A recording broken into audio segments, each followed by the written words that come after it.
Hello everybody, welcome to this week's edition of BSMA Mastermind with me, Paul Malin. Lee Ashby has sent me some questions.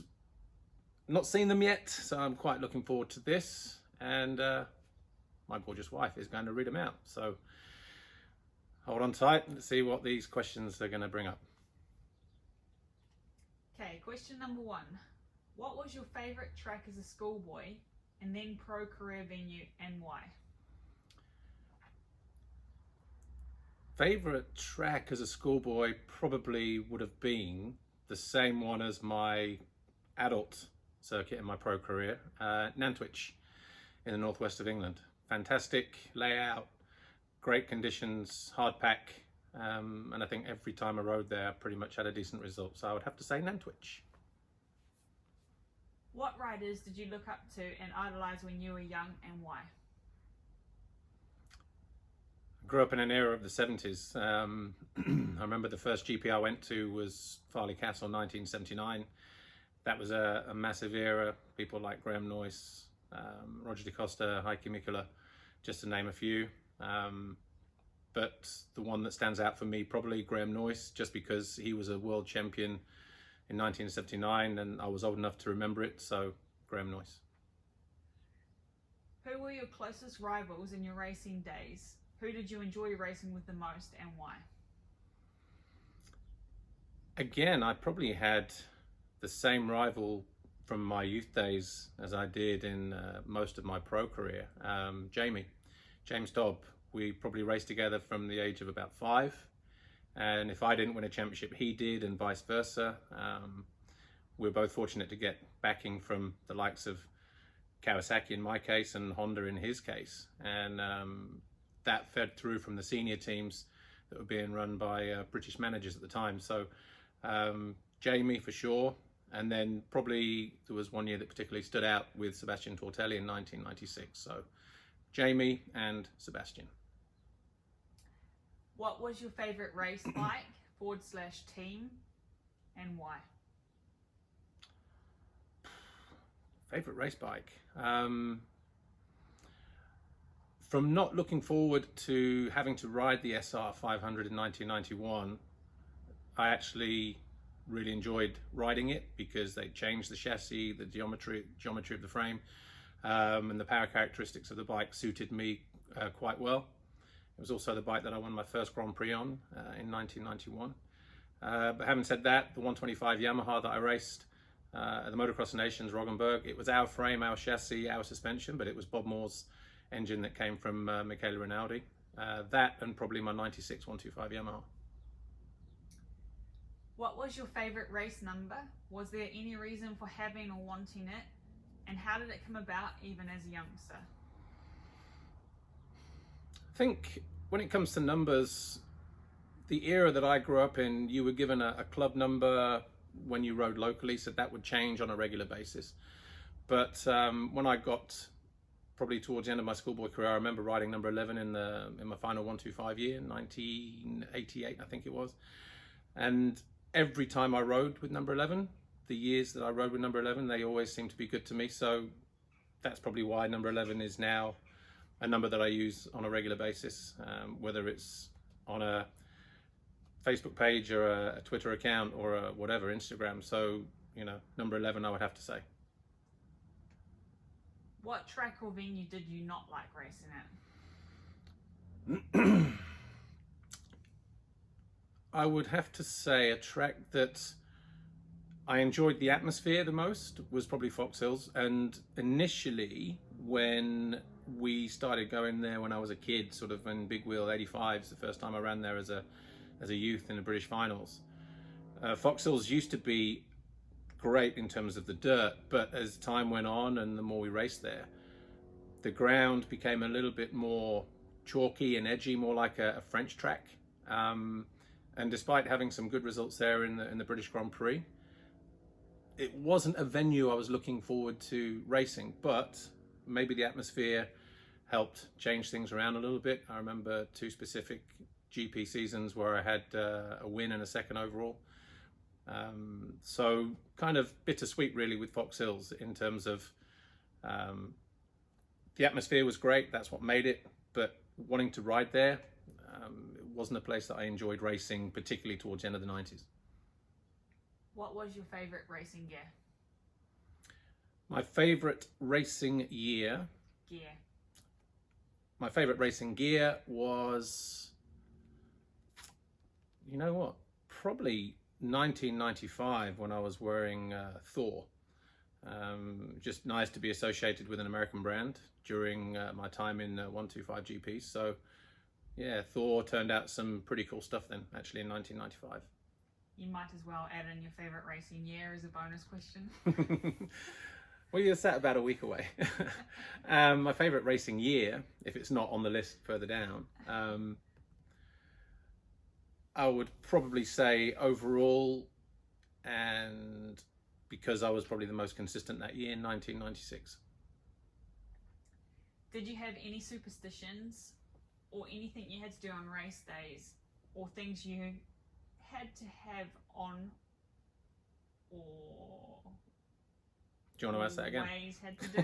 yeah. It just doesn't really make sense. But I think like the gist of it is, did you have any superstitions or anything you had to do on race days? I wouldn't say superstitions, but I think some riders will tell you that they probably find it more as a habit. The way that you get ready starts probably early on in the week when you do your gear bag. I always used to sort of lay my gear bag out in terms of making sure I didn't forget anything, and I did that in the basis that, or in the way that I would get changed on a race weekend. So the first things I would put out, my race socks, then my knee pads, then my race jeans, a t-shirt if I wore a t-shirt under my body armor, then my race top, then my body belt, helmet, gloves, goggles, and all accessories to do with goggles, roll-offs, lenses, tear-offs, all that kind of thing.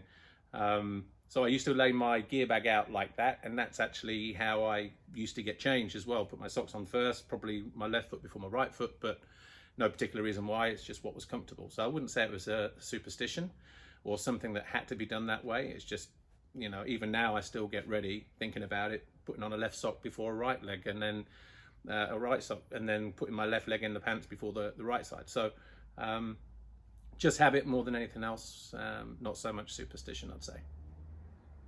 Where did you race as a schoolboy racer, and the details of back then? Where did I race as a schoolboy racer?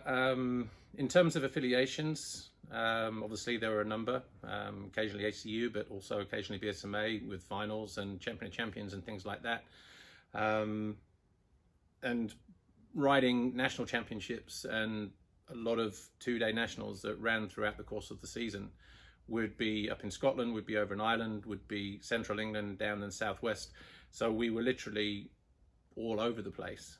Circuits that I remember from back then, as I said, Nantwich was very good for me. Canada Heights, I used to like going there. Fox Hills in the early days when I was on Big World 85s. You know, we were spoilt for choice back then in my schoolboy career. A lot of circuits that were very natural hillside circuits, and actually, yeah, I got quite a good bunch of memories from racing around that time. Question number 10, do you still ride now? Where and what bikes do you currently have and ride? Actually, I haven't ridden in probably almost 2 years. Some of that is down to the fact that, you know, we're so busy with our race schedules now with MXGP. But at the moment, don't have a bike. I've got 2 championship bikes that are in storage. Maybe one day I'll bring them out. Be good, won't it? A little bit of 2-smoke action. When did you finish competitive racing and why? It depends. 1999 was my full final season. The one where I finished up as champion for the 3rd time, winning the Open Class Championship. Got hurt at the beginning of 2000, so I think I did a pre-season international race, and I think Canada Heights, first round of the British Championship. That's where I got hurt, and sadly never made it back to racing professionally after that, although I did a training school down in Spain about 3 years later and just rode for fun, and ended up winning the class that day on a 125. What other sports do you enjoy doing? Actually, you know what? Living out here in Belgium at the moment, enjoying getting out on a mountain bike on a regular basis. Wouldn't call it a sport though, in terms of, I'm not competing at it, but it's something that I enjoy doing, getting out and just getting some muscle memory back into these old thighs of mine. Did you enjoy a sport during your racing days? Another sport? I just enjoyed watching a lot of different sports, but with the schedules even then, British Championship, we had 14 weekends because the 125, 250 were on the same weekend, 6 rounds. We had 8 rounds of British Championship open class. We had 12 Grand Prix. We used to do international races during the season as well, pre-season races, a lot of testing. So probably just as busy then as we are now with 20 GPs and 21 and a Motocross Nations. So in terms of having time to do stuff, I remember being a kid riding BMX quite a lot. And occasionally skateboards, but yeah, not been on a skateboard in a long time, haven't been on a BMX in a long time. But other than that, I'm not a golfer, don't play tennis. Used to play squash as part of my training schedule, so that would probably be the only one that springs to mind. What was your most memorable race or meeting? Most memorable race or meeting? There's probably a few. Winning my first British Championship race at Canada Heights in 1990. I think I won the final race by quite a considerable margin on a stock 500 KX 500. Winning my first GP race and then doubling up on race wins and winning my first Grand Prix the following year. Winning a Motocross Nations in 94. Winning Fox Hills GP 95. There's quite a few standout races, but there's one race that particularly stands out for me, and it was with Sebastian Tortelli in 96, Belgian Grand Prix 125 at Nîmes, and we pretty much went bar to bar literally for 21 laps. Great race. Who were your best mates during your racing career, and do you still keep in contact? I think racing is a difficult, I wouldn't say it's difficult to have mates, but there's people that I used to get on with quite well. I remember having teammates, Neil Shepherd, for instance. Like I say, I've known Jamie pretty much all my life, and probably Jamie's the one that I've known longest. I did an interview with Greg Albertine the other day for MXGP magazine, and we first met when I was probably 11, when I went and raced in South Africa. And even though I hadn't spoke to him in a long time, it was something that he brought up was, we've probably known each other longer than most people in the sport of motocross, and certainly that's how he felt from his side. But yeah, Jamie, I've known him since I was 5. We don't keep in regular contact. We speak occasionally. If I see him at a race, we always say hello. So probably Jamie, and again, I went and had lunch with Neil Shepherd at the British Grand Prix this year on the Friday night or the Saturday night, not so far from the track, so it was good to catch up with him and his wife. So yeah, probably, it's difficult because you go racing to win. You're not there to socialize, even though there's a massive socializing aspect involved, being there with different people on the weekends. But I just think, I was able to keep race friends separate from normal everyday life. What do you miss most about your racing days? The thing I miss most about racing days, probably the big races, and it didn't get any bigger than a British Grand Prix for me, really. Motocross Nations was on another level, but that kind of weekend was different. But just in terms of having that level of support, the first time I ever raced the British Grand Prix was probably 89. I only did 2 or 3 Grand Prix and 125 that year. I qualified, but I wasn't expecting anything. Nobody was expecting anything from me. I was still in school. But from 1990, the British Grand Prix was always a standout race for me. And the atmosphere and those kind of things you're never going to replace. Do you have any regrets from your racing days? Was there any meetings you feel you should have won or done better at that got away from you, or riding a certain bike for a season you wish you hadn't, etc.? Um, Obviously, I would have liked to have won more races, one more Grand Prix, one more championships. Would have liked to have been a world champion. Um, but, you know, if I could pick any race, not really. It's difficult, you know. Difficult to sort of piece any of that together, but it doesn't really change anything either way. So it would have been nicer to have, you know, won a world championship. Tell us a funny story from your racing days. Where do you start? Funny stories from racing days. One that I can just think of right off the bat was final round of the British Championship, 125 250 Fox Hills, 1993. Paul Cooper was my Yamaha teammate that year, and he picked me to the championship. And when he went up to stand on the top step of the podium, they called him up first, and then it was like second and third. And as in my head, I remember like this, you know, when we kind of put our arms up, he put his arms up, he was wearing just slacks, you know, tracksuit bottoms. I leaned across, pulled him down, and shamed him in public. Serves him right for beating me that year. Tell us what you were known for in your style of riding. Tell us using only 3 words to sum up your full style. Smooth, stylish, inconsistent. Consistent. I don't know. Smooth, stylish. Loose as a goose. Loose as a goose. Yeah. I don't know. 3 words. Can we go with those 2?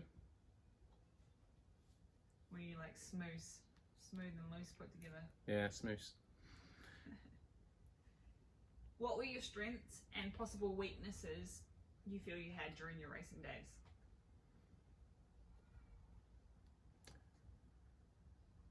I think early on in my race career as a pro, I think my strengths were I was pretty good at the start and didn't mind throwing in a few fast laps just to see if I could get away. Early on, that was probably also a weakness, but I wasn't fit. I didn't have a training partner. I didn't have a trainer.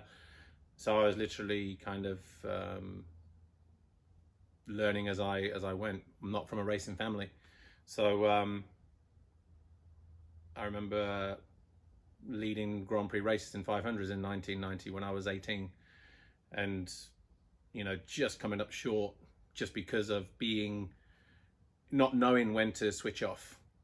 Just pushing all the way and thinking, yeah, I've got a 10-second lead, it's going to be a 15-second lead, and next thing you know, the tongue's coming out, and those guys, the more seasoned riders, would just wind me in slowly and take advantage towards the end of the race. So I would say that was probably more a strength and a weakness at the start of my career, and then probably just consistent maybe in the second half. If you could re-race a meeting tomorrow in your full prime, where and what would it be? Motocross Nations 1990, Vimmerby, Sweden. Just because it was my first ever Motocross Nations. I was 18.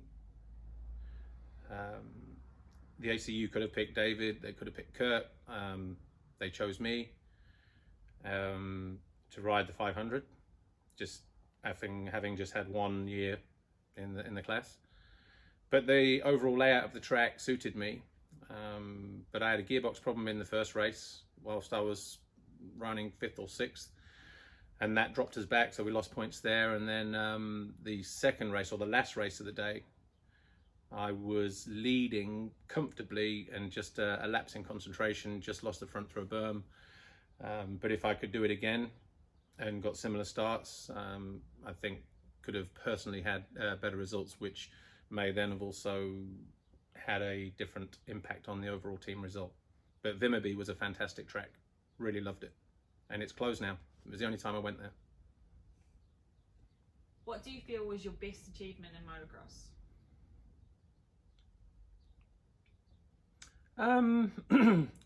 My best achievement, I would say, I don't know, it's weird because motocross, it's, it starts out as fun, it becomes a job. Then you never really know how far you're going to go with it when you're a kid, and certainly when you turn pro. So the fact that I was just able to achieve what I achieved, I was fortunate enough to won British Championship races, win rounds, win 3 titles. I've stood on the top step of a podium Grand Prix level. I've won a Motocross Nations. I've got silver medal sat here from '96 and a gold from '94, FIM medals. So I just think, I think I'm just fortunate to have done what I've done. And, if there were some things I could change, yeah, maybe I could change a few things. But like I say, it's, I've had my time, and overall, I'm pleased with what I've achieved, apart from not winning a world championship. Who were the riders you used to always have run-ins with and hate to race, and why? I remember having a couple of run-ins with Merv the Swerve, Merv and Anstey.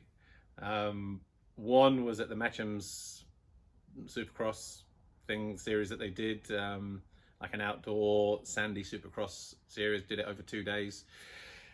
And I remember he completely wiped me out. And again, I was only a kid, and completely wiped me out in one corner. And I confronted him in the waiting zone before the next race. And I remember telling him how out of control he was. And he said, yeah, well, I had a brand new clutch. I was out of control. I was like, dude, you're never in control.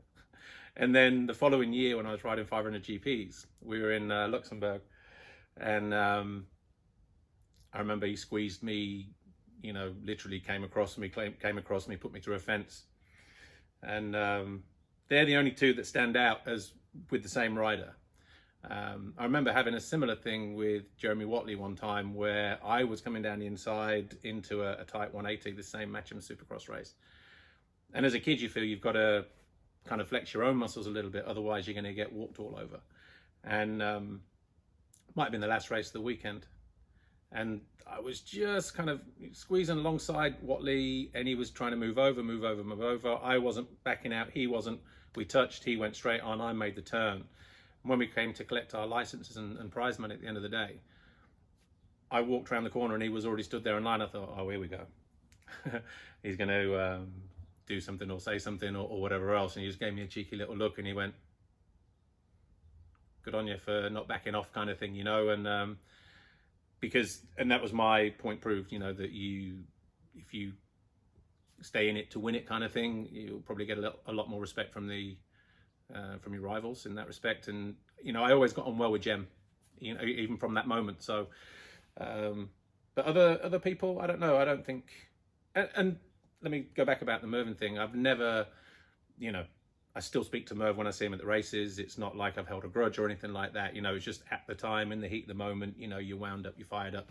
But those things pass. But, it wasn't something where I always had to then go back after him in a race situation. It was done, dealt with, move on, and that was it. But just saying that because they're the only two that I can think of off the top of my head at the moment.